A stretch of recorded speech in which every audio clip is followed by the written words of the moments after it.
All right, kindergarten, we are on number 4 of our win packet. Remember, we are in the green win packet from last pickup, and we are on page 4 or number 4. Wouldn't be page 4 because they're front and back, so number 4, fourth activity in the packet.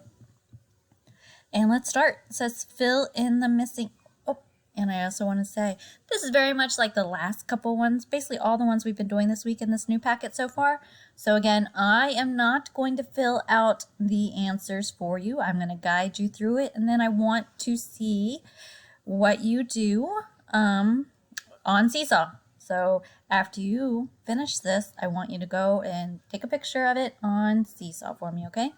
So let's go through it. It says fill in the missing sound. And this is k-at. Cat. That is a cute cat too. And I want you to fill in the ending sound. So what do you hear when you say the word cat at the end? This is missing the middle sound. So let's go ahead and say it. That's a D, right? Because the bubble comes before the stick. D, k. Because CK says k. Everyone, put that in your memory. CK says k. D, what says Put that there. This is missing the beginning sound. So in our sounds up here, we're missing ending, middle, and beginning. And this is a penguin. Penguin. So what do we hear at the beginning? And write that letter.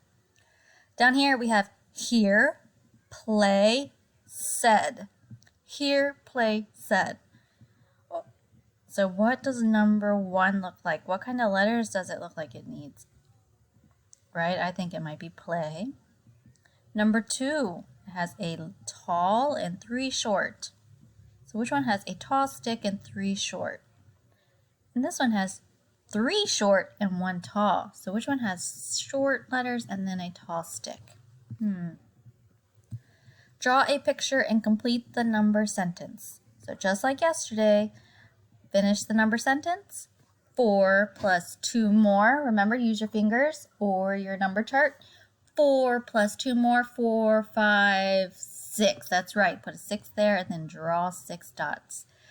And then on this one, you get to draw all the dots for the number sentence and then fill in the total answer. And these are addition problems, right? So we're adding or counting more, not taking away, right? Counting tally marks. This is a group of 5. That's right. So 4 stand up and 1 falls over. That's 5. 5 plus how many more? Write the number. Over here, we have another group of 5. Is this a group of 5? Nope, because it doesn't have the one that falls over, right? So count how many 5 plus more is and write the number. And when you are finished, you will put this on Seesaw. Good job, kindergarten. One more day of learning.